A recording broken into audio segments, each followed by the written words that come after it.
My blissful gorgeous selves, I was just listening Talk to America program on the radio. A Holocaust survived lady was being interviewed who wrote a book Staying Alive. My dear friend, she was 7 when Hitler started winning the countries surrounding Germany. She was 13 when she was on the line to be executed in the gas chamber, perhaps in Auschwitz. Due to her tender age, she was picked up for work.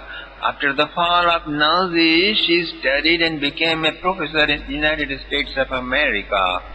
Now she is a dignitary addressing big audiences. The way I see her while talking, authoring books, on her painful days, what all she is doing is magnifying and reliving the poisonous, sufferingful days she has been through. She is also making her audience and readers suffer. And they are suffering helplessly, and in their suffering she enjoys thinking and reliving sufferingful, dangerous days and feeling good by making others suffer, by reliving those immense torturous events is a psychological illness, my dear friends. But thousands of poets and authors and good people are doing that, just that and nothing else. My dear friends, don't you think it makes you morbid, angry, helpless and sick? The days of suffering still stand tall, unchallenged and worth considering only when you missed in your life to touch a peak of such happiness that surpasses all heights of pleasures of the world. Such a towering imperial happiness is experienced only by reliving and participating in the lived pastimes of Lord God, who mercifully appeared before us in the form of most beautiful form of Sri Krishna, to lead the humanity towards such a peak happiness through divine pastimes is the mission of my life, my dear friends. This is how I can make each of my listener peaceful, is when every tree becomes green, whole forest becomes green. Making each listener peaceful, I can make the whole world peaceful. Then the world peace is easily established. My dear friends, the most charming and fascinating and superbly human is Lord God's pastimes with his class fellow, his dear friend, his teenage dear friend, Sri Sudamaji. The reunion of Sri Krishna and Sudama is the most popular episode, so well loved that hundreds of poets and drama players and authors and movie makers have presented these pastimes in very many forms with multiple tastes and amazing love. By talking of Sri Krishna and Sudama's friendly love, you instantly touch the heart of people of India. Just like by talking about Yogi Gorakhnath and Patanjali, you touch the heart of yogis. By talking about Vakshepa and Kinaram, you touch the heart of tantrics. By talking about Sri Haridas, Sri Harivansh, Sri Chaitanya, you touch the heart of devotees of Vrindavan. Same way, by talking about Krishna and his timeless saga, welcoming his teenage time class fellow Sri Sudama, you touch the heart of every righteous man, woman and child of India. If he or she enjoys this pastime, you should be able to see in him or her a trustworthy person. If somebody does not like or interrupt or start another talk, watch out. He is not to be met again unless you want a complicated troublemaker. Same way, if you want to marry with a girl and you have several to choose one from, just invite them on a party and play Krishna Sudama pastime CD. Whosoever is absorbed, sunk and enjoying it is worth marrying. The rest have to be dismissed. Others are good only for occasional visits and not for intimate contacts, my dear friends. Okay? Let us see how much we can succeed in our presentation. My dear friend, this is 80th chapter of second part of 10th canto of Srimad Bhagavatam. We are presenting God's ambrosial embrace commentary, and I am Swami Shamendra, offering you my 80th discourse in your service, in the service of humanity. This episode is overflowing with the finest humanness. So let us begin. King Parikshit asks, Bhagavan yani chanyani mukundasya mahatmana viryanyananta viryasya srotumicchamahe prabho. O the Reverend Holy Sire, the pastimes of Lord Krishna is as infinite as He Himself, the cosmic person. Sahasra Shirsha Purusha Sahastraksha Sahadrapat. His pastimes is the only antidote to the whimsical and unstable desire-born afflictions of the world. All talkings are just barking except talking and listening and singing His pastimes. Only those hands, those minds and ears and eyes and hands are worth the name, which help to sink deep into ambrosial pastimes of Sri Krishna. Savagyaya tasya gunan granite karau cha tatkarma karau manascha smared vasantam sthira jangameshu srinoti tat punya katha sakarna shirastu tasyo bhayalingamanamet tadeva yat pashyati taddichakshu angani vishnu radhajjananam padodakam yani bhajanti nitya. Until and unless our head sensitively bends in respect to all included people, spotting in them the very image of Sri Krishna, it is not a head, but it is just a skin-wrapped picture of skull. That which can discover Sri Krishna everywhere is the only eyes, otherwise these are just buttons. These corpses are bodies and limbs only if they engage in the services of Sri Krishna and His dearmost, my dear friend. That which alone serves as tonic for all His Leela Katha. Okay? Therefore what? Bruhina, O Brahman, Bruhina, Uttama Shloka Satkatha. Now, my dear friend, Shukdevji Maharaj began.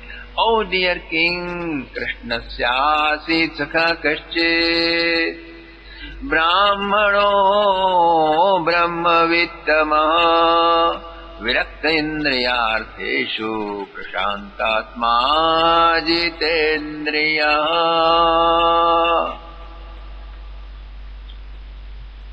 The path of integration is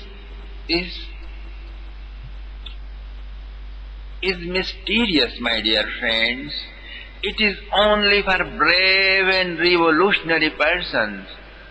First bravery which you have to show is to never take that scholar or a speaker or orator, a reliable one, or even worth listening or looking at his face, who says 7th or 8th century AD Shankara's time, or 500 BC Buddha's time, then 1500 BC Aryan invasion time, etc.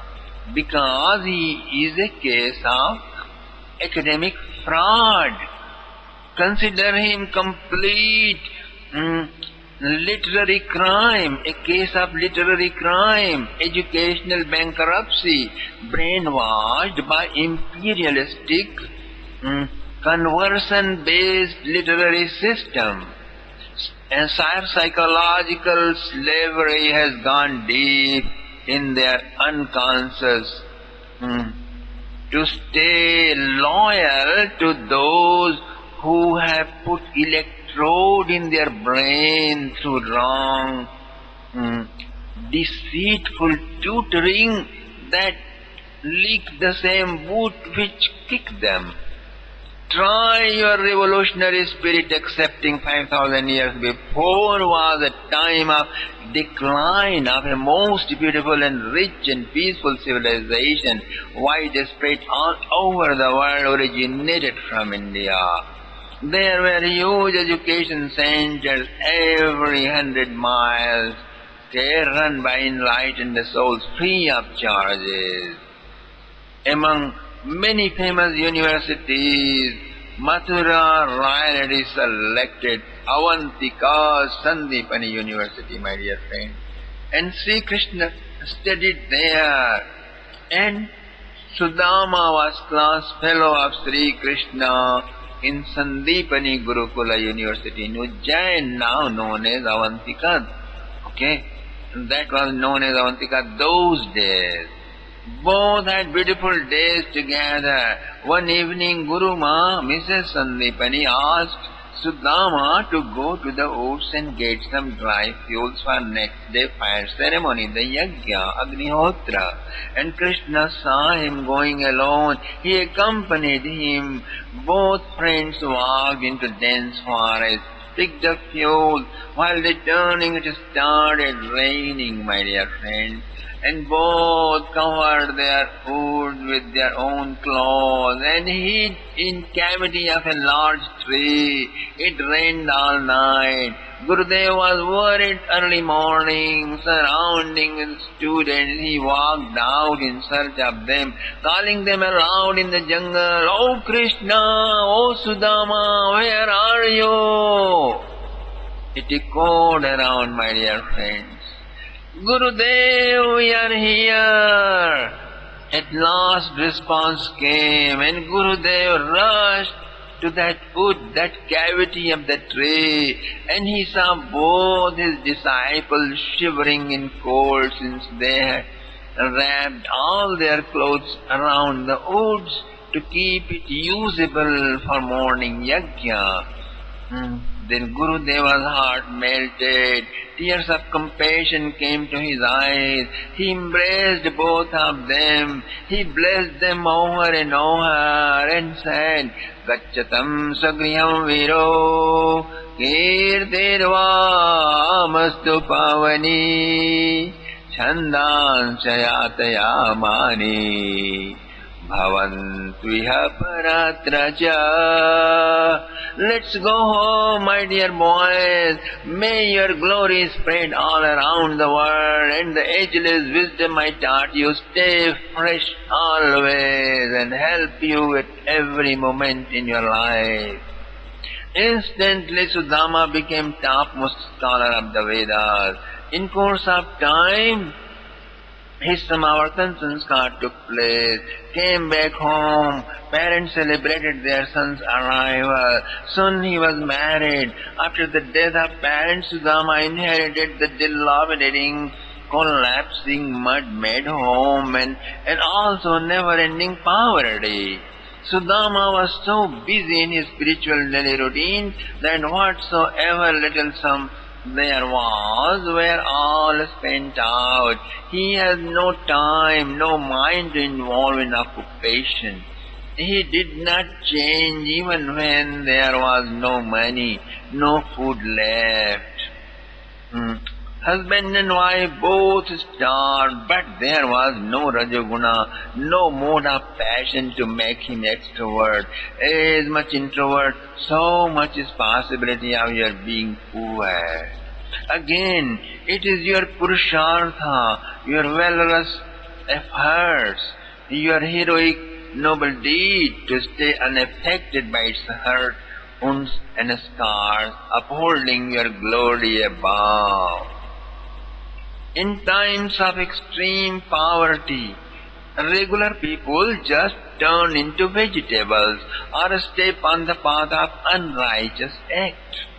Sudamaji was superb. He not only stayed righteous but also unaffected by the scars and wounds of poverty. Not only this, he rejected all possibility of being rich and famous that came to block his ever-ascending path of integration.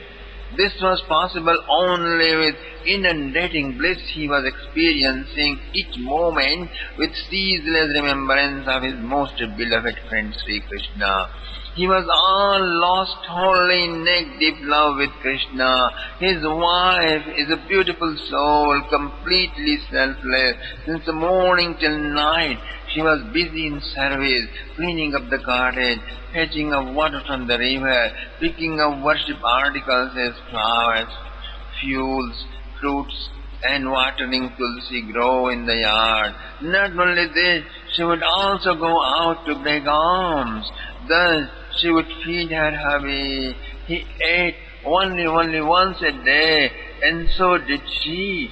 They wore torn and tattered clothes, slept just 4 hours on a straw and leaf bed.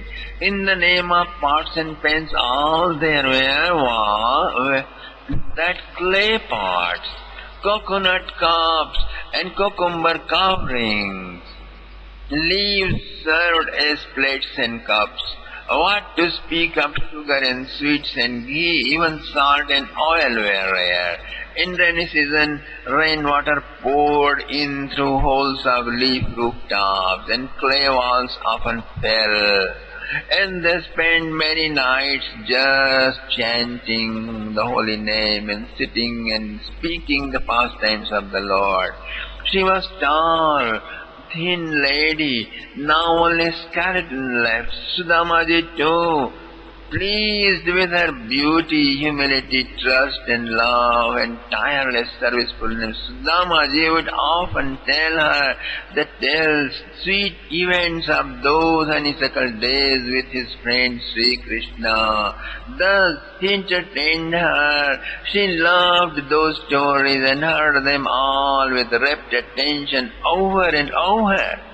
Days were passing, survival became harder and harder. She can remain hungry, fine, but she was hardly able to stop her tears when she failed to feed her husband. When it happened repeatedly, one day she cried and said, "Dear hubby, I know suffering and happiness, loss and gain, respect and insult are the same to you, but could you please do this just one thing for me kindly, dear sir? Just pay a visit to your that friend of Dwarka, please. He was so far away before in Mathura. It is for us. He has settled down in our neighborhood in Dwarka. Please go and visit him, please. Just for one, just for me. He is such a big tycoon of our time and a big donor as well. He will offer us something. Maybe lots of wealth, Dakta Sidravinam Bhuri, with which I can do my service in much better way. Following the path of Dharma will be smoother and faster. Could you please do this for me?" Sushilaji asked again. But Sudama whispered, and he answered, "All except this request. Upon this request, he kept silence every time. At the conclusion of many conversations, she repeated her request, Hubby, please go to Dwarka. Dwarika Jahuju, Dwarika Jahuju. Go to Dwarka, Dasa Sidramanam Bhuri, he will offer us lots of wealth. He is the richest tycoon of our time. Bill Gates and Donald Trump today they are just beggars in compared to him. They are paupers in compared to him. So he is such a big tycoon and most dear friend of bygone days. Please just visit him. But this last sentence, my dear friends, fills Sudama with great resentment. He will give us lots of wealth. What have I to do of wealth? Wealth is the root cause of all troubles, all high and low blood pressures. Why I, being a Brahmin, wish for wealth? No, I am fulfilled with my knowledge, with my wisdom. And after all, why to ask anything from Krishna? Rather I gave. He is younger to me. I gave him my love and my blessing, as I always saw him wise but not a little kid. Everything is unpredictable with him. How he will deal with me, that too is what I am not sure about. Sudamaji thinks Sri Krishna has always given. What more to ask him for? Of course nothing. After a month-long request, at last Sudamaji agreed with this point. On what point? Ayam hi paramolabho uttama shloka darshanam. I shall have a darshan, a holy sight of the countenance of my friend. My dear friends, many Bhagavata scholars in Vrindavan say that Sudamaji did not tell her about his friendship with Krishna because he knew she will ask him to go and meet him. It was Sri Krishna himself, assuming the form of a wandering mendicant, knocked at Sudama's door for alms while Sudama was away. And she welcomed the guest. Then upon the poverty, he told her about her husband's friendship with Sri Krishna. Pativrata patimpraha mlayata vadanena sa daridra sidamana sa vepamana bhigamya cha nanu brahman bhagavata Sakha Sakshat Shriyapati Brahmanyasya Sharanyasya Bhagavan Sattvatarshava Samupaihi Mahabhaga Sadhunam Cha Parayanam Daksha Sidravinam Bhuri Sidate Te Kutumbinai Aste duna dvaravatyam bhoja vrishnyanyakeshvara Smaratah padakamalam atmanam api yacchate Kinvartham kamatman bhajato Kinvartham kaman bhajato Natyabhishtan jagadguru Very much hesitant on Dasa Sidramanam Bhuri, but very happy on Ayam hi paramolabha uttama shloka darshanam. Sudamaji decided to go. Iti sanchintya manasa gamanaya matim dadhe. Then he said, okay, my dear wife, you won the battle, but how can I go to my friend with nothing in my hands to offer him? Could you please manage for a tribute? I know about our poverty, but still let there be some possibility. Aptyastipayanam kinchit grihe kalyani riyatam. Watch the exchange of words, my dear friends. Even there is long poverty, still there is no rough, rude and abusive words at all, as we constantly see in poor families and even middle class families and even rich families who are fed up with each other. She could have raised a terrible fight accusing Sudamaji being parasite or lazy. But no way. She loves her hubby. Both are sensitive, loving and respectful to each other. There is possible. This is possible, my dear friends. If you want to stop domestic fights and sex hate and hell-making emotional problems, there should be worldwide embrace of Hindu lifestyle, okay? Hindu way of life. That can only solve this problem, okay? This is only problem in Vedic Hindu civilization. Sushila Devi went outside home. She looked in her pots. She went in her home and looked into her pots and pans. There was nothing. Then she went out. Yachitva chaturo mushtin vipran prithaka tandulan. She ran down in the neighborhood and begged and got 4 handfuls of brown rice. Jaila khandena dan badhva bharatre pradadupayanam. Tied them in a piece of old cloth and handed it over to her husband. So tanadaya vipragra prayo dwarakam kila. As Sudamaji walked to door, Sushilaji knelt and clasped his feet and cried. Sudamaji looked at her tear-eyed face and dedicated and decided firmly to do something for her. He gave her a slight embrace and consoled her and walked on. As he walked down the path of Dwarka, he sank in deep, unbounded sea of anticipation of having a sight of his friend. Krishna Sandarshanam Mahyam Katham Syaditi Chintayan. Many years ago, he was so close to me.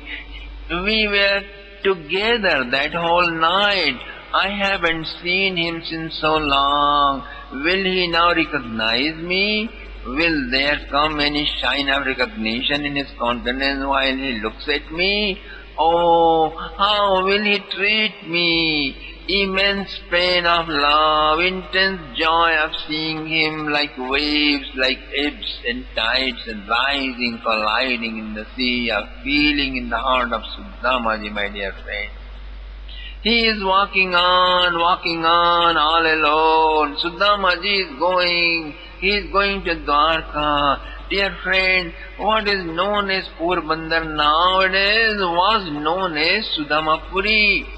After Sudamaji met Sri Krishna, by now it is just bushes, woods and thatched cottages. It was a grove with a small population of devoted Vedic Nagar Brahmins who were always busy in their Vedic rituals. Sudamaji walked all 75 miles to the northwest.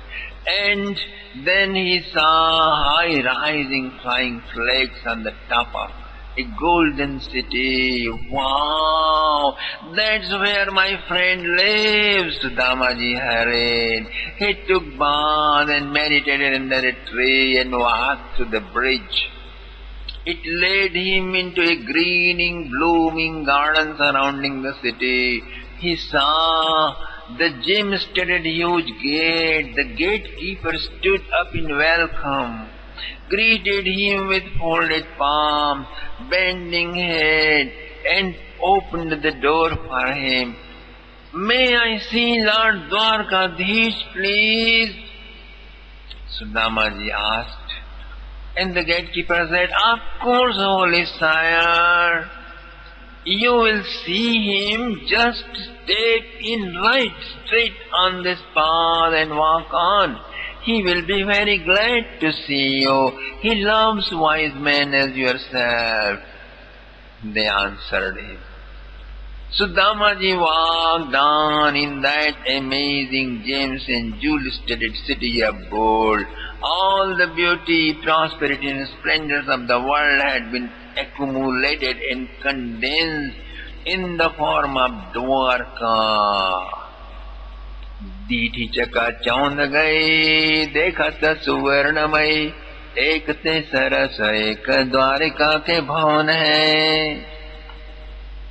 Citizens were walking, they were handsome, well dressed, decorated with gems and jewels, looking as gods and goddesses.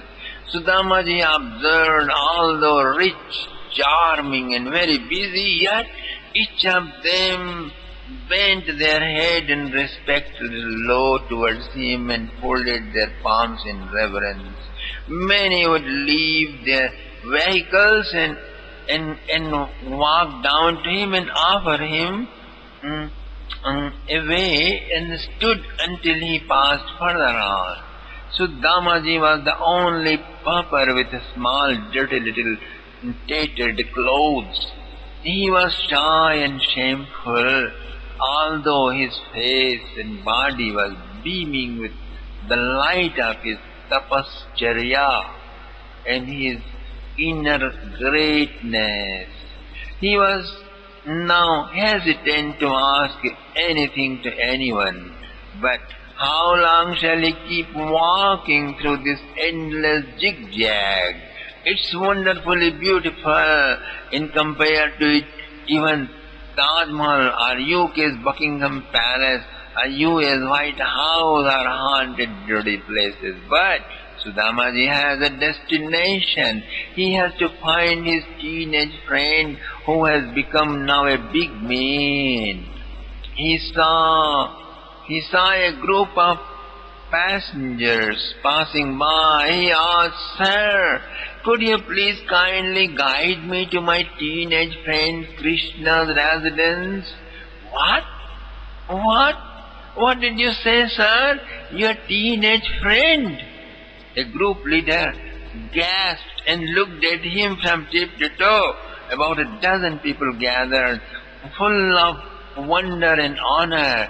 They looked at Sudamaji and they said, "Sire, please walk straight. You have already passed the camp's gate, okay? But follow up these 3 lines up to that blossoming flower-clad square. Turn right, walk on, then go left, and you will see a large garden with greening lawns and water circuses. Look up, and you will see cluster of dazzling mansions. That's the residence of Lord of Dwarka." "Thank you, sir, very well," said Sudamaji gracefully and walked on. He arrived at the directed spot, my dear friend, and he was puzzled to see not one but thousands of heavenly palatial buildings. Which one to enter in? Griham Dhyashta Sahasranam Mahishinam Harer Dvija Viveshaikatamam Srimad Brahmanandam Gato Yatha. Which one to enter in? Then suddenly the guidance came. "Enter anyone, sire. All are his residences. You will meet him entering any one of these 16,108 mansions." A passing person read his puzzle and resolved the problem. Okay, Sudamaji walked into one of them. He stopped at the huge golden gate. The gatekeeper welcomed him with utmost reverence and requested, Holy Sire, get in, go straight. For wise men there is no need of taking permission. Sudamaji was hesitant, but sire, do me a favor please. Go to your Lord first and tell him your teenage friend Sudamaji has come to see you, and kindly let me know what he says. Until then I wait here. You see how tired I am, all perspired. Let me make my breath normal a little bit. The gatekeeper said, Okay, sire, I am just coming. Relax here. Be comfortable. Gatekeeper ran down and saw the Lord Sri Krishna seated on the throne with his wife, Queen Rukmini Devi. He prostrated them and said, My Lord, a Brahmin has come to see you. He is extremely thin in torn clothes, old clothes, very poorly appearance, but he says he is your teenage friend, and his name is Sudama. What? What name you said?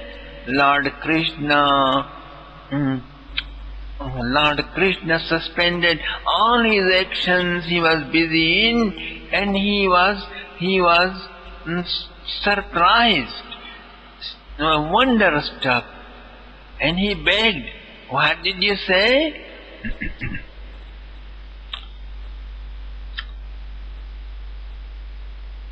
He asked him with full attention and surprise, and the gatekeeper said, He says his name is Sudama, my lord, Sudama. And Krishna gasped, Sudama! With great delight he jumped out and ran down to the gate. He saw Sudama. शीस पगान झंगातन में नहीं, जाने को आही बसै के ही ग्रामा। धोती फटी सिलटी दुपटी रूपाओ पान की नहीं सामा। द्वार खड़ो द्विज दुर्बल दिख, रहो चकिसो वसुधा अभिरामा। पूछत दीन दयाल को धाम, बतावत आपनु नाम Sudama. Sudama! Sri Krishna gasped with great delight. He jumped out and ran down towards the gate, and he saw Sudama. Oh Sudama, my friend! Sri Krishna shouted aloud in joy, and he took him in his ambrosial embrace and kept standing embraced. And Sudamaji's tears were wetting the shoulders of Sri Krishna, and Sri Krishna's tears were wetting Sudamaji's shoulder. Tam vilokyachito durat, priya paryankamasthita. Sasotthaya chabhyetya durbhyam paryagrahin muda. Touching affectionately his suffering scorched limbs, Sri Krishna mumbled, My friend, where have you been all along? Why didn't you come to me before? Holding his hands into his, Sri Krishna brought Sudamaji in his home and set him on the same gold throne, love seat. He was sitting with his queen Rukmini Devi. He set him right on there. By now, royal family members have started arriving. Citizens had crowded outside. The word had spread all over the city. They wanted to know how Lord Sri Krishna treats with his proper friend of bygone past. Does he treat him as King Draupadi did to Dronacharya, who refused to recognize, or what other way he discovers? They were on the news every second. Royal family watching, gatekeepers watching, maids and servants watching, without interfering the privacy of their union. They were watching. Sudama, this name Queen Rukmini has heard quite often when her hubby talked about his university days. So now she became aware and alert as soon as she saw them both coming. She hurried and presented the items of Vedic Hindu way of reception to wise men. In an instant, a wide, big gold plate was placed under the feet of Sudamaji as he sat on the love seat, and Rukminiji and Sri Krishna began to pour water. Rukminiji began to pour water on his feet, and Sri Krishna began to wash them, rub them, both squatting near his feet, massaging to all chilblains and scars and wounds of his feet made of thorns and bricks. Sri Krishna began to shed tears which healed and washed him neatly, my dear friends. Sri Krishna said, "Dear friend, why you kept suffering so much all along and did not come to me earlier? Had you forgotten me? Or took me as a stranger or aliens?" Sakhyo priyasya viprarshe anga sanga ati nirvrita prito vyamunchadabindu netrabhyam pushkare kshana अथोपवेश पर्यङ्के स्वयं सख्यो समर्हणो उपहृत्यावनिज्यास्य पादौ पादवने जनि. Sri Krishna sprinkled on himself, on his own head, handful of those waters. Okay? Those waters.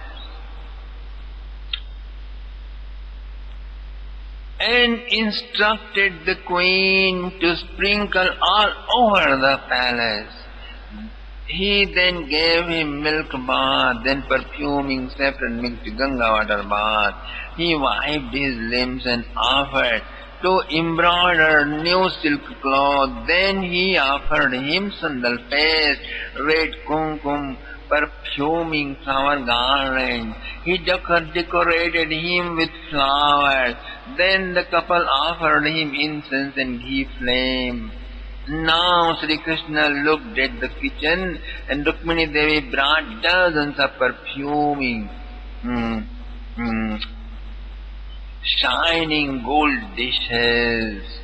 There were spinach cheese, shahi korma, and masala dosa, and masala biryani, and avocado sandwiches, and puris, and payas, and rabdi, and rosmalai, and kheer and puris, okay, and so many. And Sri Krishna feasted his friend with his own hands. He offered him Ganga water to drink in gemmed cup made of gold, and all the while Rukmini Devi, dressed well for this honorable guest, was waving chauri.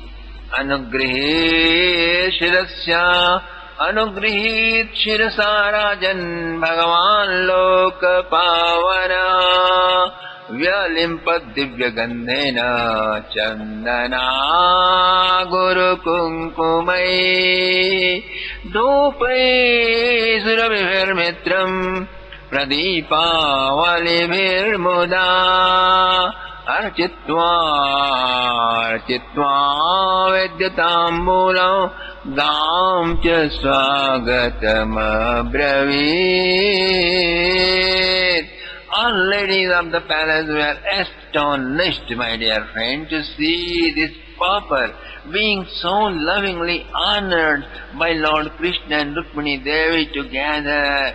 They wondered, oh, what meritorious act has this destitute beggar performed, which has so completely won the heart of our Lord Sri Krishna. Oh, even Arjuna and Uddhav and Balramji have never been ever greeted with this much love and honor. Who is this man? Now, Krishna led his friend to the bedroom, especially decorated one for this VIP, and he led him to rest while he massaged his feet gently, and Rukmini Devi waved fan.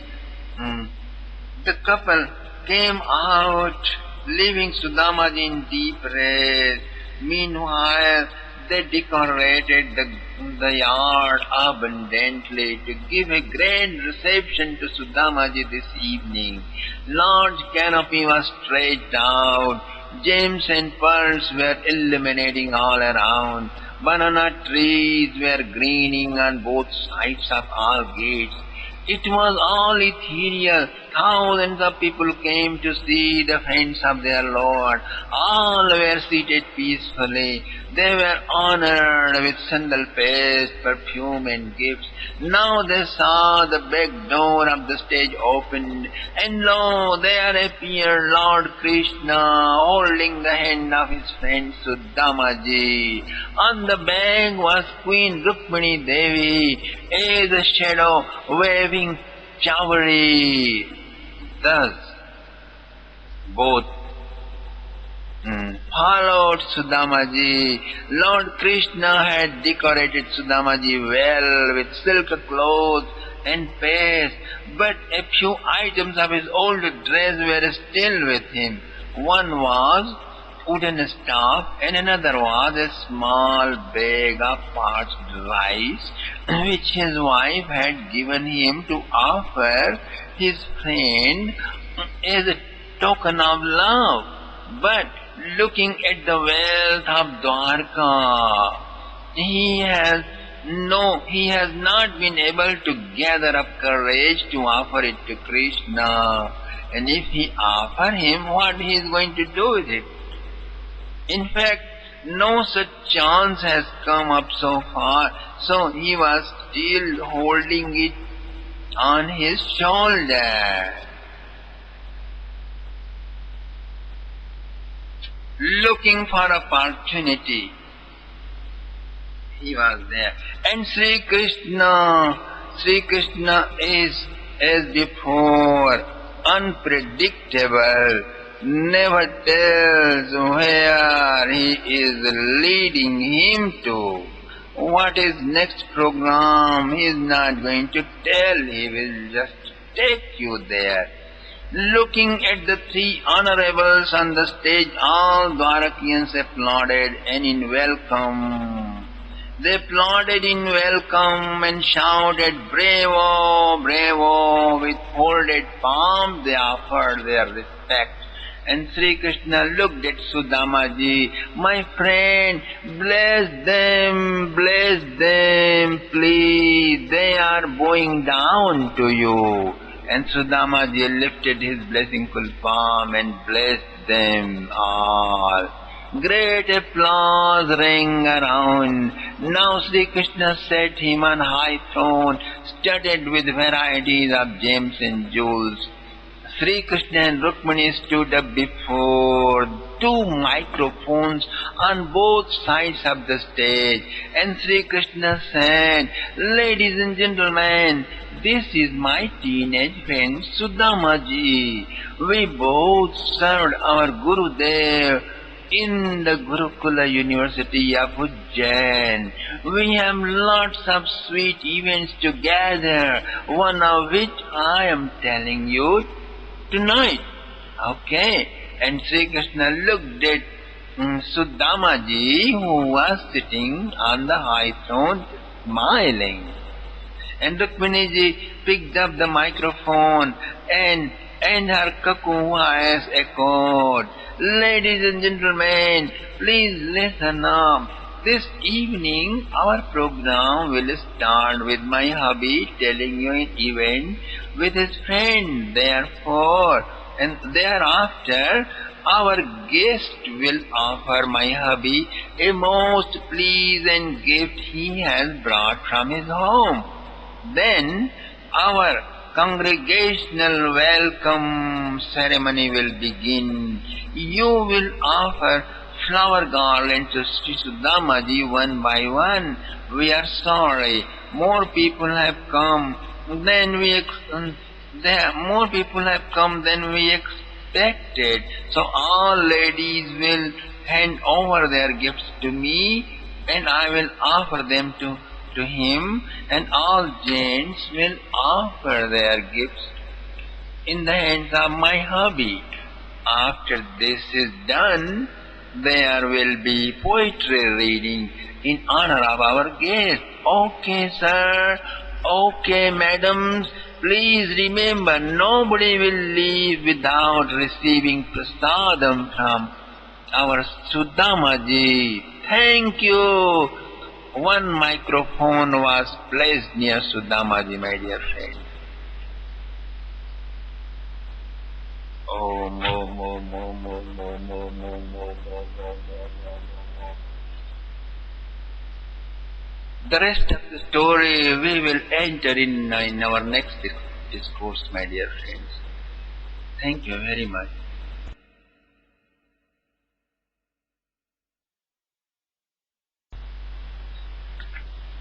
My blissful, gorgeous selves,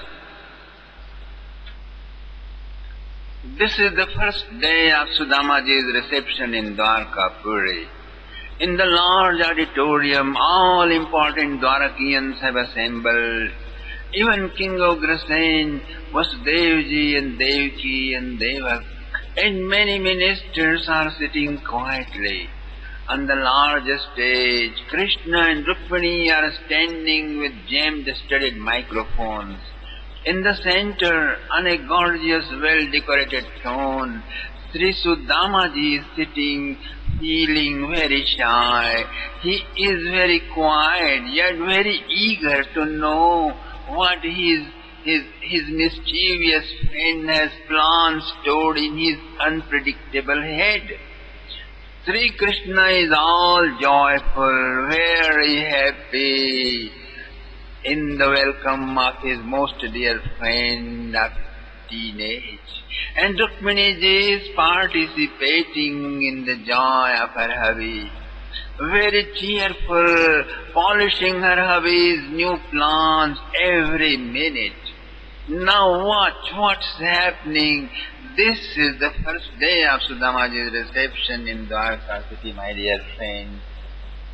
Everybody is very eager to know. Krishna loved his friend and asked, "Dear friend, oh dear Sudama, do you remember the incident in the ashram when one evening we both were told to pick up fuels for next day fire ceremony?" Sudamaji said, "Yes, my friend, yes, I do remember that event. We both entered a thick forest and picked up lots of woods, but as soon as we decided to return, a mighty storm stormed up. It was followed by wind and rain." Sri Krishna said, "Thunders roared relentlessly above our head.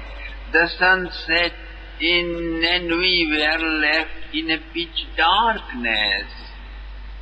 Sudamaji said, and we both holding each other's hand in hand, wandered in the forest and repeatedly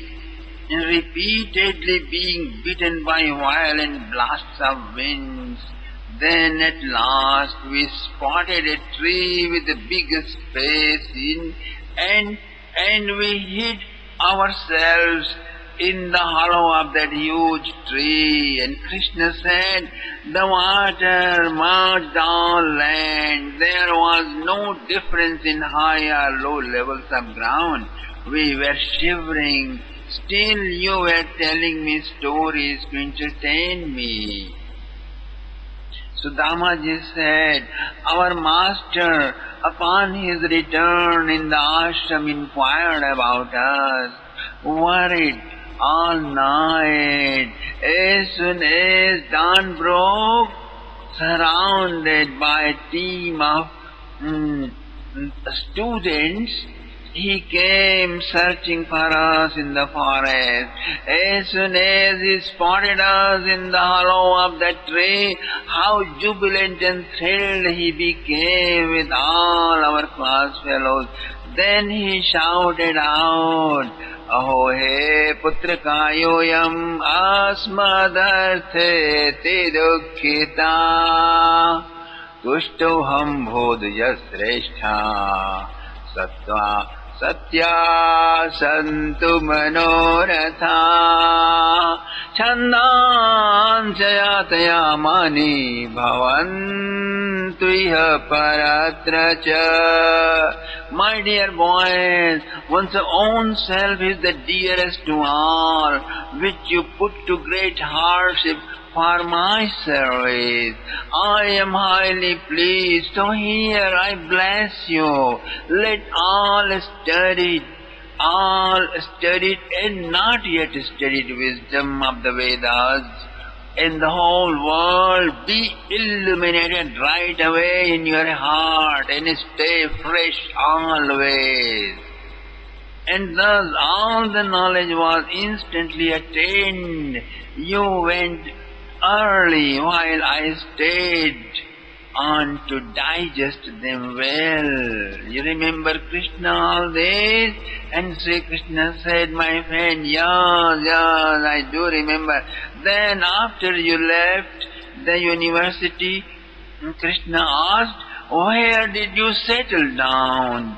And Sudamaji said, dear friend, just 70 some miles away down south at the seashore. And Krishna said, wow, so close. And I saw you in years just today. Now I will not let you go settle down here in Dwarka. Sudamaji said, oh friend, I am bound up with duties. I am married. In fact, she sent me to you. And due to her, this visit has happened. And Sri Krishna said, wow, wonderful. How is she? Sudamaji said, she is fine, dear friend, busy in her duties. Well, then she must have sent some gift for me. Where is it? Give me now. Where is my gift? Sudamaji said, oh friend, don't worry. You have plenty of everything, so much. Whatsoever she sent is just too insignificant. Sri Krishna said, Kimupayana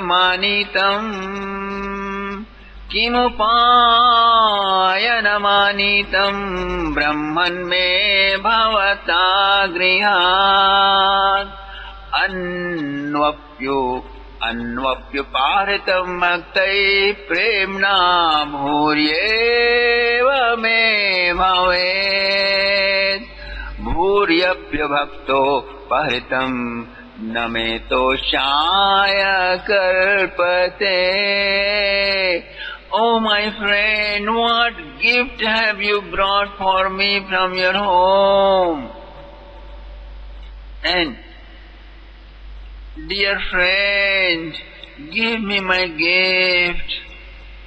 Offered with love, even a leaf, a flower, a fruit, or just water, whatsoever it is, not just I accept, but I eat up all feeling blissed out. I gobble it down. Patram pushpam phalam toyam yo me bhaktya prayachyate tadham bhakti paritam ashnami prayatatmana. So don't worry of your gift, about the quality or quantity of your gift. My friend, just give it to me. I am very hungry too. I have been busy all day. Don't you see that? When Lord Krishna requested like this, still Sudamaji, feeling shy, did not present the gift. He simply hung his head low, and Rukmini Devi requested, "Oh Sudamaji, please be kind to us, give us our gift." Many voices came from the audience. "Please, Sudamaji, kindly let's see our gift." And Lord Krishna said, "Dear friend, what is this you are doing? The gifts of popes and evangelists and Shankaracharyas and priests and tycoons, gifts always stink to me of all these people with their pride and hypocrisy. They are never acceptable. Now even you too, who has acceptable eatables, will refrain to let me eat. Then what is your intention? Do you want me to starve to death?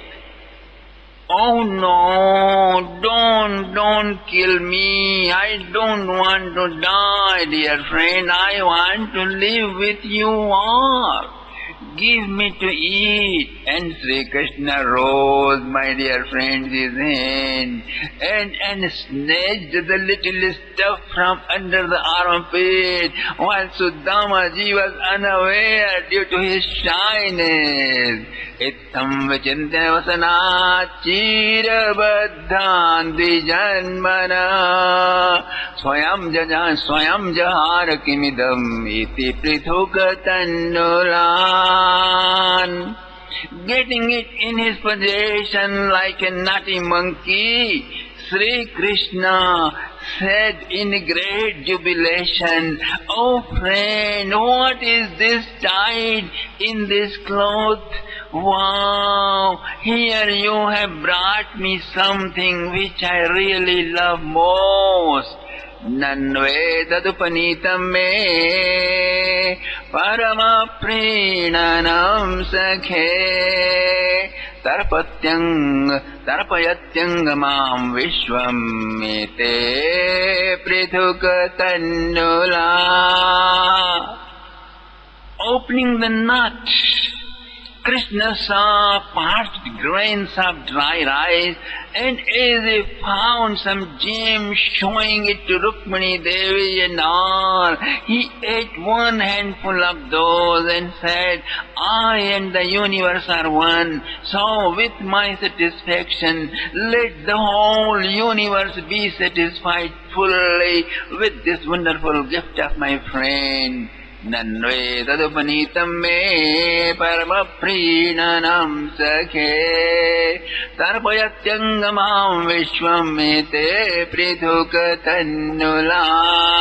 And so let the universe pour abundance of wealth and prosperity of all kinds on him in this life and hereafter, in your life, my dear friend, and hereafter.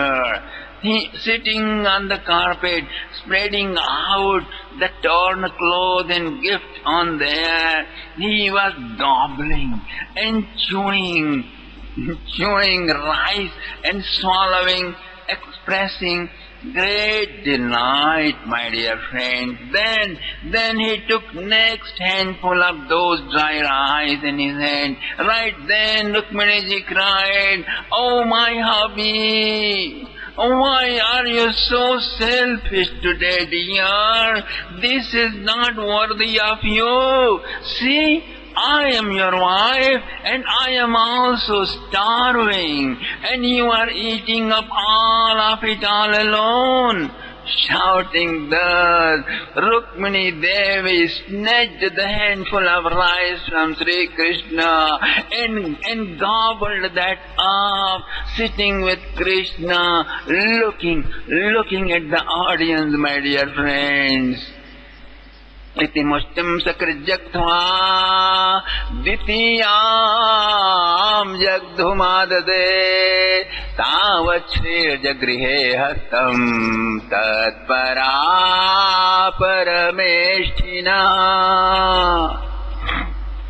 Rukminiji snatched the handful of rice from Sri Krishna's hands and gobbled that up, sitting with Krishna, looking at the audience, and Sri Krishna started quarreling. "You are eating too much, Rukmini. Watch out, don't get your tooth broken, dear, with this rice. Go to your kitchen." Sudamaji shouting from his throne at top, "Oh my! What is this, my friend, you are up to?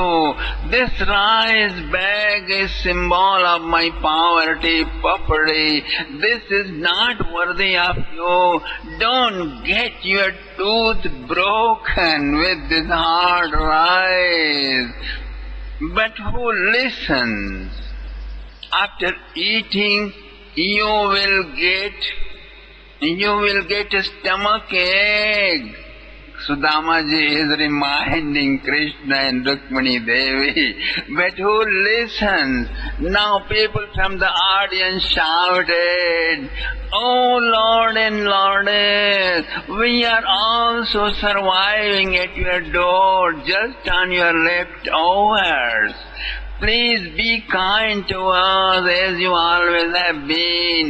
Now Rukmini Devi snatched all of the bag and took possession of it, and she called a young girl from the audience and instructed her to distribute it. Each one got 1 grain of rice in their share, my dear friend. "Bravo, bravo, all glories to the friend of our Lord." All shouted with great delight, big commotion and cheers. "Calm down, please, be silent." Krishna picked up the microphone and said, "Ladies and gentlemen, I have offered today to my friend the best of the wealth of the whole world. Where there was a dilapidating broken clay house, now there is huge shining palace of gold with billions of dollars in treasury." And Rukmini ji interrupted, my dear friend. "We are delighted," she said, "we are delighted to announce that I am naming the newly built city as Sudamapuri in the southern seashore. Although later, 5,000 years later, stupid people will change it as Porbandar, but to our devotees it will still be proudly called as Sudamapuri.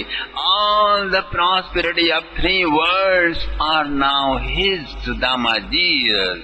But nobody should keep himself in dark thinking, 'My hubby gave Sudama empires.'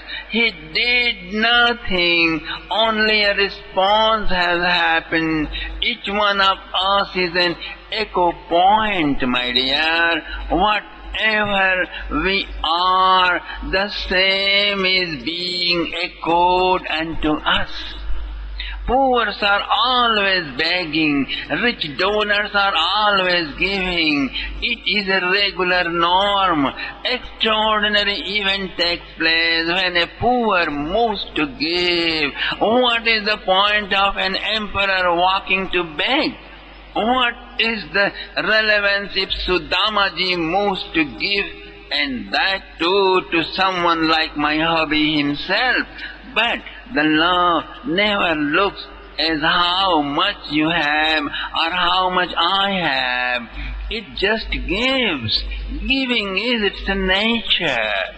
No matter even if you have trillions of dollars, trillions of pounds, but if I love you, your trillions are never enough, and my single dime is never too less.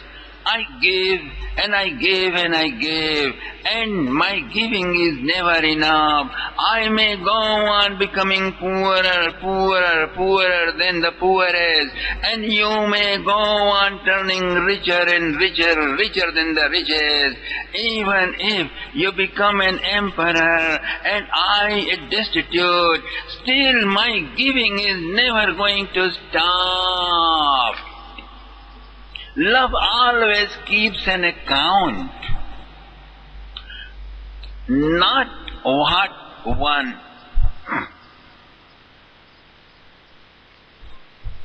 Om, om, om, om, om, om, om, om, om, om.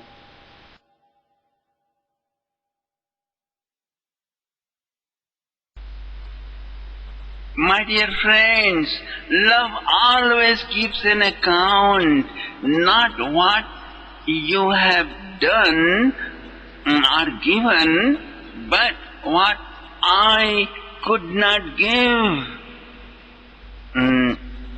Love always keeps an account, not what I have done or given you, but what I could not give you, what I could not do for you. It never thinks what I have given you at any cost. My hubby has all and everything. The whole world is like a toy in his hands.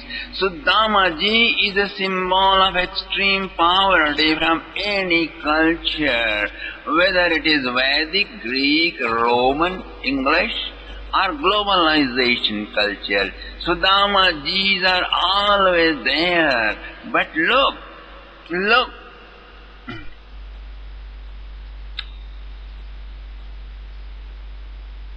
he came here to give us something. He came here to give us something. His wife told him, Dasya Dravidambhuri, my hubby will give him lots of wealth. But look at Sudamaji. He came here for Uttama Shloka Darshanam, just to see my hubby and give him this, whatever best he can afford. While giving, he is too shy. He hid it. This is my hubby who snatched it out. It is my hubby who snatched it out. He always gets hungry in such times. His unbearable hunger came on him recently when banished Queen Draupadi was in life-threatening trouble in the forest. Love gives and sneak away in the hide so that it should never be known as who gave it. It is not a matter of dry rice. Even if Sudamaji had brought diamonds and sapphires and rubies, and had we been the poorest, he would have still given those gems to us with the same shyness and sneak away manner. And ladies and gentlemen, Rukmini Devi's word resounded in that auditorium, and everybody listened. Uddhavaji is listening, Satiki is listening, and and Vasudev, Devaki and Ugrasen all are listening. You know, my dear, my hubby is the topmost connoisseur of love. So his gift of immense wealth is also in a sneaking away manner. Both are sacred, secret gifts. The whole audience applauded on and on and on. Cheers rang and rang and rang, my dear friend. Now Sri Krishna picked up the microphone and said, "Ladies and gentlemen, I am moving to address a very serious issue. 5,000 years later, a strange species will be born on this same earth. They are going to mess up their lifestyle so irreparably that as much will be higher education, that much will be denser complications."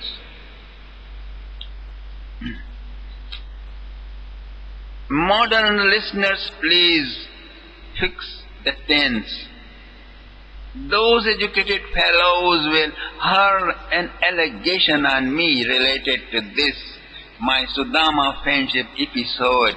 They will question why Krishna dispelled the poverty of only his friend Sudamaji and did not think of changing financial arrangement of the society, which created such a severe poverty. Why the very cause of poverty is not removed from the society by Krishna of a cosmic mind. A Krishna who speaks for 200% of living the life, 100% material and 100% spiritual. Why neither Krishna nor Buddha nor Mahavir or Kabir, no one resolved this issue. The one who came forward to resolve it was an eaten-up man, Karl Marx, who is not cosmic conscious, not even spiritual. Krishna continued, dear friend, I am addressing this issue. Karl Marx is able to think in terms of socialism only because just a while ago an industrial revolution had happened. Problems after the problems after revolution have been completely different from before. All solutions are fear-oriented now. Okay? Socialism, communism, democracy and republicans, all these solutions are grounded on possible fears. They never think what's happening to me. They think if I don't be this way, then what? Then that dread, this calamity could become my destiny. Introspection and use of intuition has gone outdated. After worldwide destruction of intergalactic culture and ignorance of intergalactic history, a new generation with a new sanity has come up with some basic falsity, basic illusion, some covered up and well-packaged self-deception is shoved under the throat of every boy and girl during their education time. Now that he or she grows up already programmed with a most misleading and deceptive way of looking at everything. In that complex perspective, it becomes difficult to comprehend that before the advent of Christianity, how well the Vedic formation of social establishment worked efficiently and effectively, free from all problems and free from life-damaging poverty. Sudamaji is not representative of poverty-stricken society or financially collapsed social structure as these people misunderstood. Rather, he is a unique blossom of a Vedic wealthy society where prosperity or poverty is just one's personal choice. I repeat it.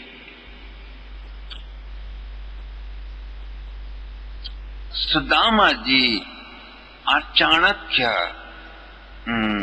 or other rishis and munis like Parvatis are unique blossom of a Vedic wealthy society where prosperity or poverty is just one's personal choice.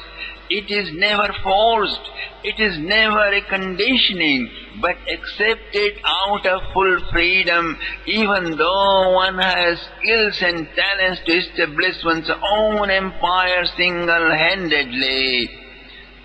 For example, Chanakya. For example, Vishwamitra. Look at Dronacharya, Kripacharya, Sharadwan, Yagyavallkya and hundreds of others. They were highly intellectuals and scientifically uplifted, plus yogically so talented that what to speak of million-dollar estates, but empires and planets they were able to produce. But they chose for themselves a mendicant life, as far as the rest of the society were all affluent, prosperous and healthy as long as the Vedic lifestyle prevailed in the society. In my time, Krishna said, the entire society is economically, financially so advanced that these words are too shameful to use. Still, Trijat, who was Sudama in Ramayana age, who was like Sudama in Lord Rama's pastimes, and our Sudamaji we have in our time are such unique blossoms of life that outwardly they appear poor, but inwardly so rich that the treasuries of Solomon and Kuber and the whole world can be sacrificed at their feet, and not them, but we have to be grateful to them if they ever accept anything from us. Therefore, ladies and gentlemen, I am only indebted to my friend Sudamaji if he accepts my offering.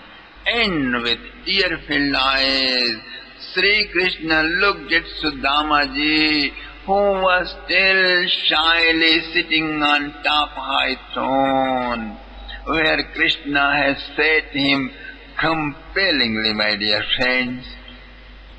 Oh my Lord, you shouldn't do that. Suddenly, other queen appeared on the stage. Many queens appeared on the stage and complained to Sri Krishna that he did not invite them nor even inform them about the grand reception of his friend. How dare you? They turned their upset faces to Sri Krishna. Excuse me, dear. In fact, my friend, Sri Krishna replied to the queens. Excuse me, dear. In fact, my friend has no degree in entertaining your ladyship. So, I thought you might get bored.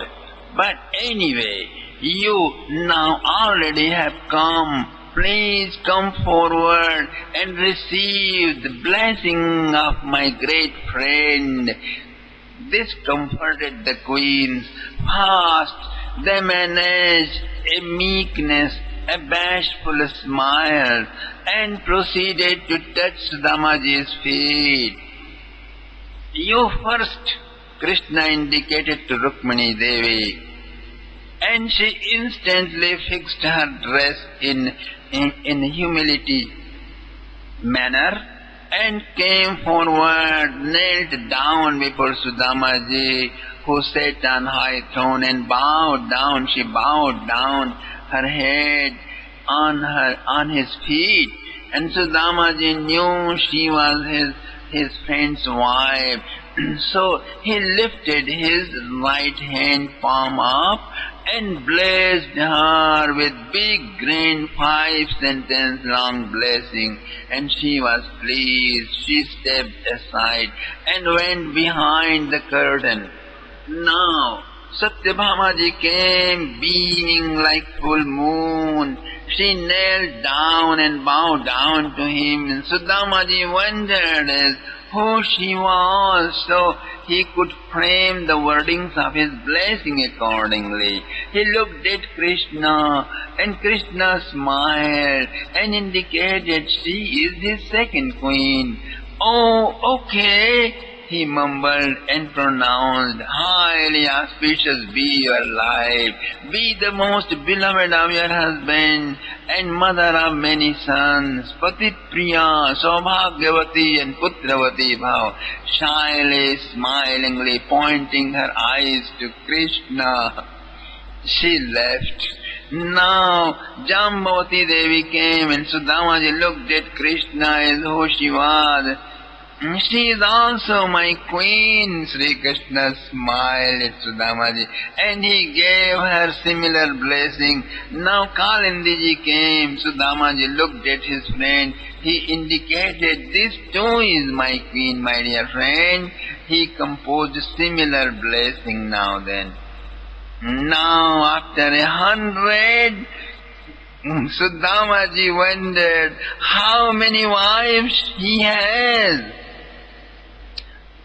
Was he doing something more than just marrying and marrying every day? How he gathered all these? He now stepped, asking his friend. Now, Sudamaji stopped asking his friend, and he prepared himself that whosoever comes must be his wife. He also shortened the sentences of his blessing and started blessing them fast. After 300, he shortened his blessing into a few words, but soon his tongue got tired. He pronounced simply one word. Soon his tongue went on strike. He blessed only by lifting his right palm up. After a few hundred, that too got exhausted. Now he blessed them with shaking his head and eyebrows. But now his body was just about to collapse. And the line of the queens looked endless. He looked left and right and shouted out, my friend! And Krishna had gone to the microphone addressing the audience. He immediately rushed, how is it? Is the number of your queen, Sudamaji asked, is the number of queen also eternal as you, or what? Sudamaji looked at Krishna piteously, my dear friend. Krishna said, oh no, friend. Now only 500 have got your blessings. The number of my queens is 16,108. Just only this little. Not very much at all. Oh my friend, help me please. I am a poor Brahmin. I don't want to die collapsing at your door, bringing you big notoriety. I wish the number go into millions and you enjoy with them for eternity. But let your poor friend not go dead. And Sri Krishna saw his poor pitiable face and slackening body and laughed aloud. Queens also smiled up, and Sri Krishna just knelt down on the ground and bowed down to Sudamaji's feet and said, and Sudamaji got afraid. One more number? Sri Krishna said, My dear friend, husband is the representative of his wife, so bless me and all will be blessed. Sudamaji became happy, all his strength returned up, and he blessed with another artful composition of words of blessing.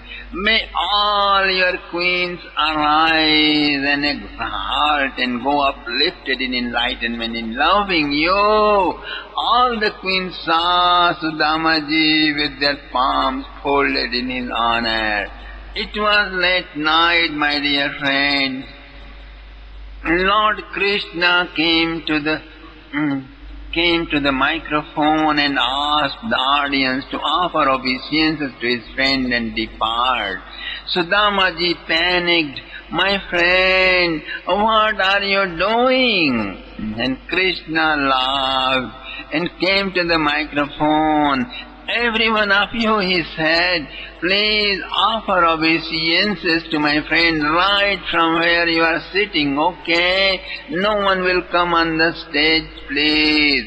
Do all at once and my friend will bless you all at once." And he looked at Sudamaji, and Sudamaji was very happy. All knelt down on their places, and Sudamaji's voice echoed, "Saubhagyavan bhava, Krishna bhakto bhava, karma yogi bhava." Everyone was happy. They departed to their home and narrated the story to their family members, and everybody laughed. Peals after peals after peals, laughter echoed in every home. At night, Lord Krishna laid Sudamaji in his own bedroom, redecorated it, fresh perfume oil, incense sticks, flower garlands, gold band was covered with new foam mattress and snow white silk sheet. Sudamaji rested, my dear friends. The second day, Lord Krishna came at 9 a.m. and Sudamaji was sitting in the living room. "Dear friend, all my queens," Krishna said, "dear friend, all my queens are upset on me because they knew about you only at late last night. Today they want to offer you a fresh worship." And he led him into a huge hall. He was given a seat in the center, and because Sudamaji could say anything, before Sudamaji could say anything, Krishna vanished. In a few seconds, Sudamaji saw, like filled with the golden wines, rainbowy illuminations, the hall was lit with the presence of 16,108 gems. Great beauty and perfume emanated and spread all around. Soon a Pandit appeared and started chanting the hymns of the Vedas, and in the tune of his chants, Viprabhishek ceremony began, my dear friends. Hundreds and thousands of hands, of course not less than 32,216 hands at least, offered him sandal paste and perfume. Sudamaji looked for his friend, but he was nowhere around. So he closed his eyes, meditating on him, but he could not escape feeling the level of mud of sandal paste and perfume oil rising higher and higher around him.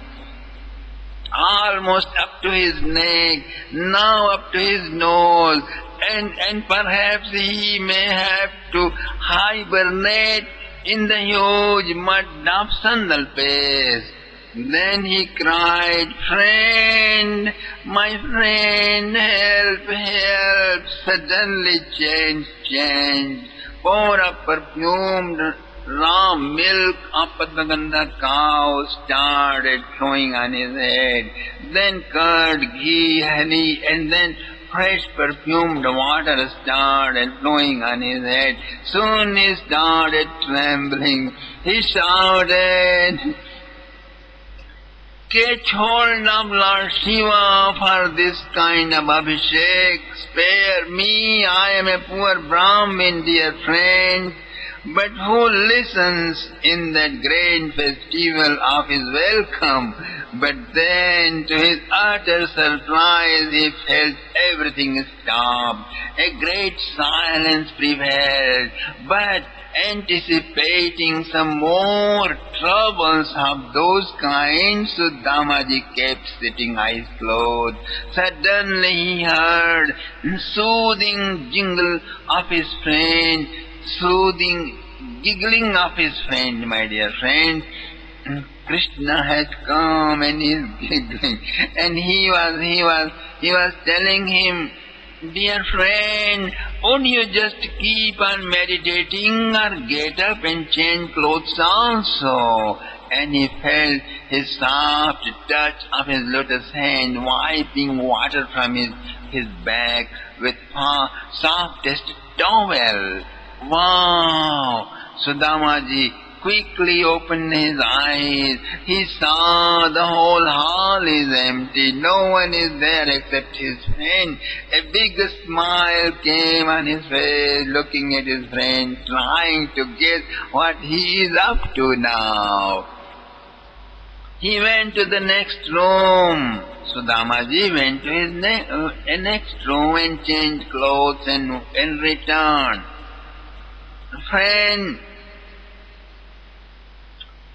Friend took his hand into his and led him into another big hall with a huge shining canopy, well decorated royally. There was a gigantic love seat looking like specially made for a 900-pound man and a 1,500-pound woman. And Sri Krishna respectfully set him on it. In just a minute, hundreds of dining tables were set, and 16,108 gold dishes with 36 items of delicious food on each were served. Their perfumes filled the air. Lord Krishna stood behind Sudamaji, fanning him. He said, "Each queen of mine have prepared these dishes all by themselves without help of servant or maid, dear friend. Please eat on." "Oh my dear friend, for me, a pauper as I am, why, your delicate queens have suffered so much with their own hands. All these food." Sudamaji is overwhelmed with compassion. Now he knelt and bowed down to all those food dishes. And Krishna asked, "Dear friend, what is this you are doing?" With tear-filled eyes, Sudamaji said, "My weakness, my lean and this thin body does not let me even go around the cluster of these plates. I am just saluting the homage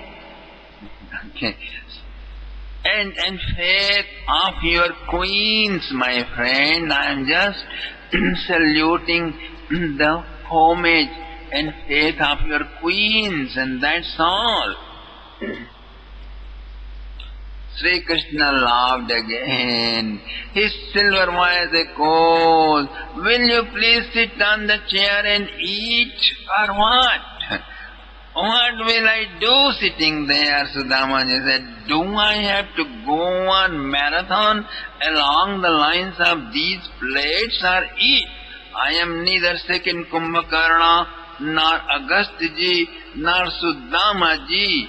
If there would be Hanumanji, or even Bhimsen at least, something could have been accomplished. Even I pick up and eat even one tiny little grain from each plate, I will not be able to stand up. You will have to carry me on a stretcher. And Krishna said, will you keep on lecturing or begin to eat? For your lecture, for your lecture, my friend, I will arrange a special worldwide lecture tour. Please eat now, it is time to eat, okay? And he pushed his friend. Sudamaji quietly sat on the love seat with folded palms. Now Krishna requested, kindly begin now. Oh, merciful one, do me a favor, my lord, Sudamaji said and closed his eyes. Krishna's heart melted up. In a twinkle of his eyes, a big dish came up. Yogamaya had picked up some from each and presented it beautifully. Queens were honored. They took away their plates as prasadam. And Sudamaji opened his eyes and ate his full. After he finished his lunch, he was shown a hillock of cardamoms and cloves. Sudamaji closed his eyes and picked up one and began chewing. And Sri Krishna and Sudama both laughed, wholeheartedly laughed.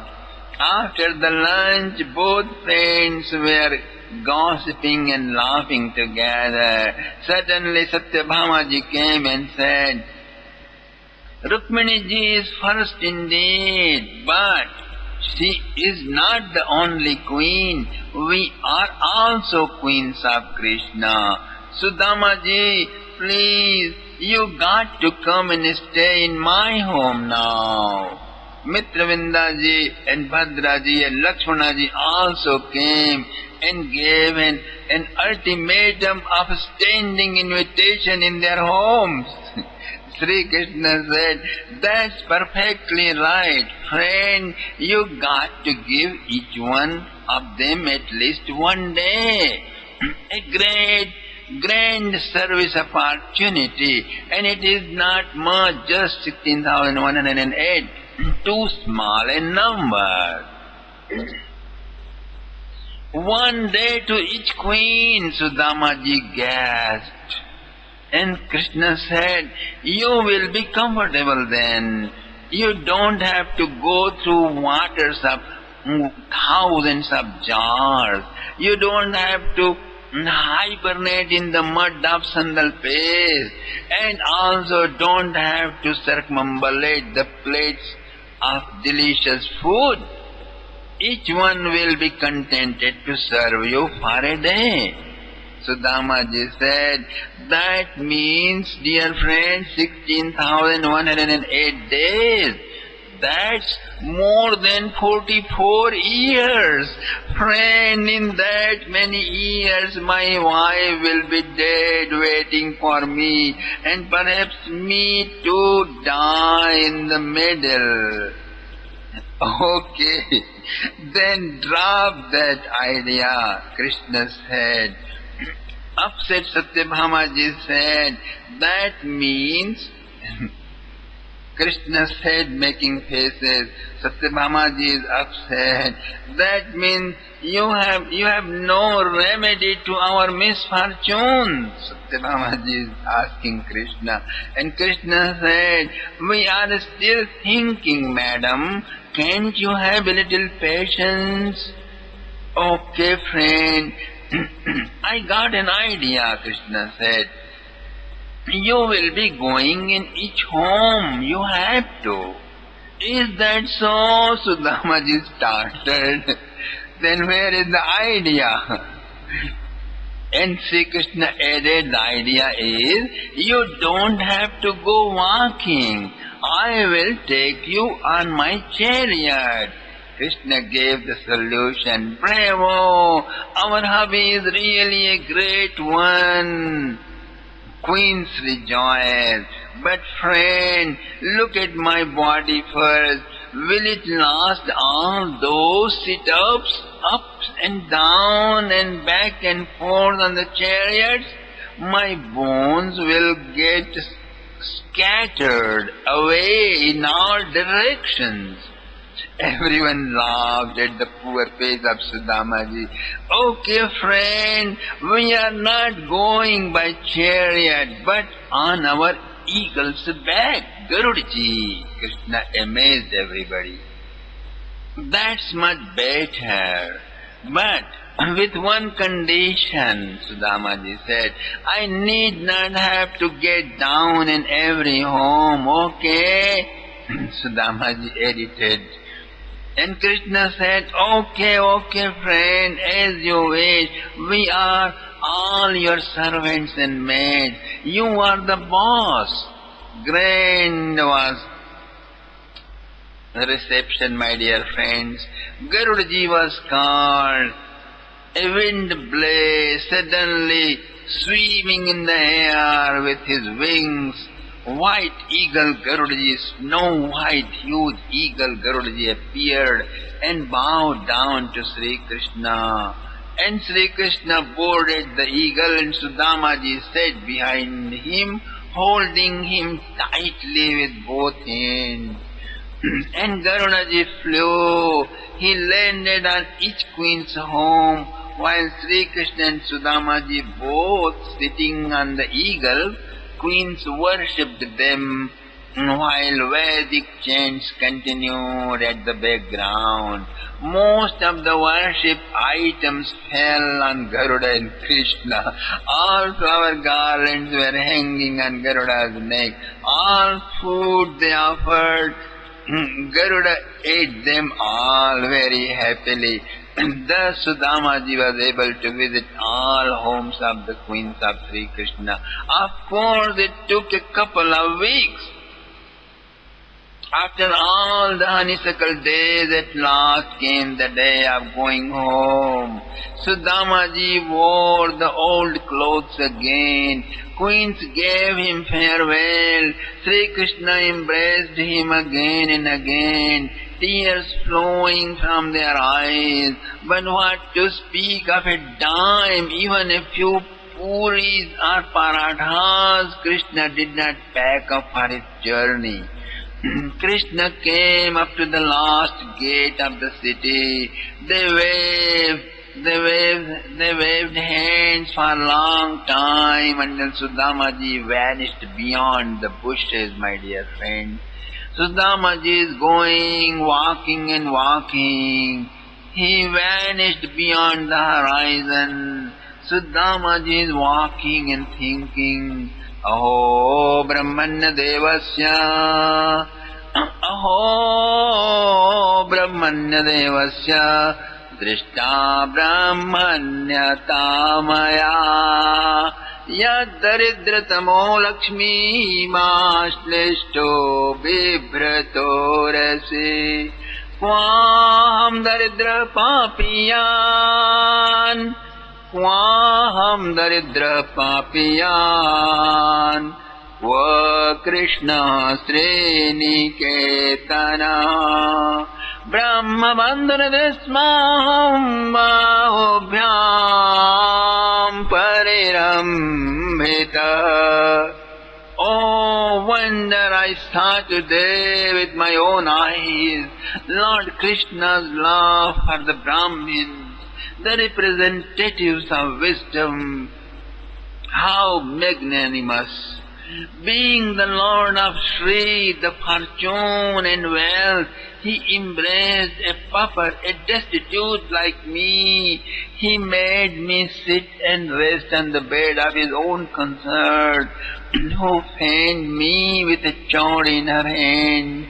He knew wealth would completely turn my head berserk and make me forget Him. That's why He didn't give me wealth.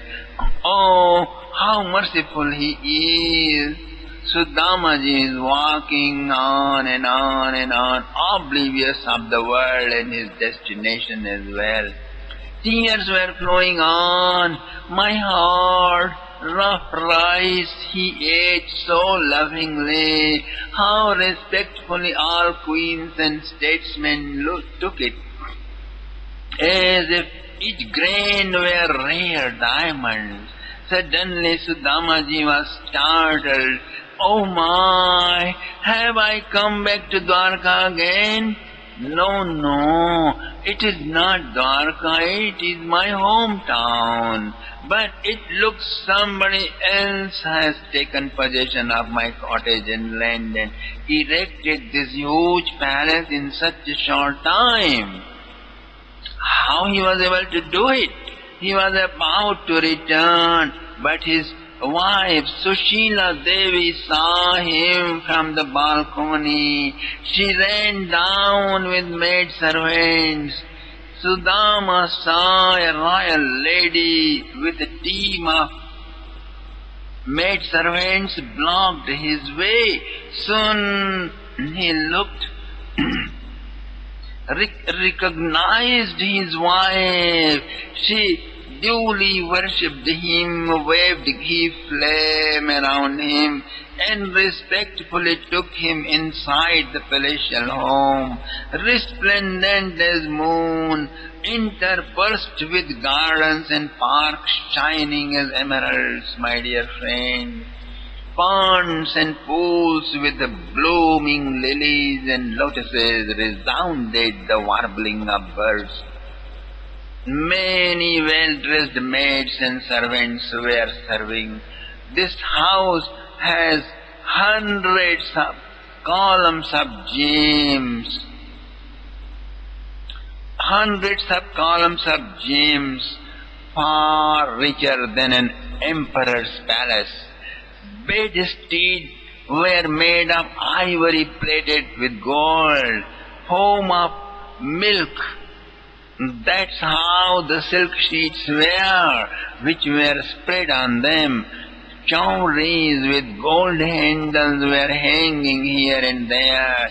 There were love seats of gold with softest cushions, and strings of pearls hung from brilliant artful canopies. Crystal walls were inlaid with emeralds, and images of gods and goddesses made of precious stones held dazzling jewels, lighting up the rooms. Sudamaji asked, how did it all happen, Sushila-ji? And Sushila Devi said, it all happened, my dear husband, all of a sudden on one late night. It was amazing, indescribable experience. How many are these rooms? And Sushila-ji said, 16,108. And how many are the maid servants? Same. And he saw many snow-white cows with gold-plated horns and wearing necklaces in the cow shed. How many are these cows? Dear husband, they are 16,108, each of everything. Here are mysteriously 16,108. The plates, the cups, the clothes, the shoes, the umbrellas, all are 16,108. Sudamaji became thrilled. He began to sing. Soon musicians came down running. The hall was ready in a minute. Sudamaji is singing. People are dancing. Sudamaji is singing. Nanva bruvano,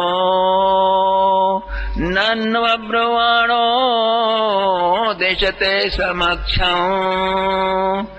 Ya Chishnave Bhuryapi Bhuri Bhoja Parjanyavat Swayamikchamano Dasharakana Vrishavasakame. My friend who laughs like ringing of silver bells is indeed infinitely generous like showering clouds. He mischievously loves to reign in absentia in an oceanic scope. Under underrating his own abundant gifts. That, my friend, the beautiful countenance makes much even of a small present by his own devotee. And Sudamaji is saying, my dear friends, music echoing, veena player playing, and the auditorium is fully packed. Kinchit karotyurvapi yat sadattam suhit kritam phagvapi bhurikare mayopanitam prithukaikamushtem pratyagrahit pritiyuto mahatma tasyaiva me saurida sakhya maitri dasyam punarjanmani janmani syat. That high-minded friend of mine accepted my handful of rice with great delight, and lo, what he did in return. May I have his love, his friendship, his service, life after life, and obtain association with his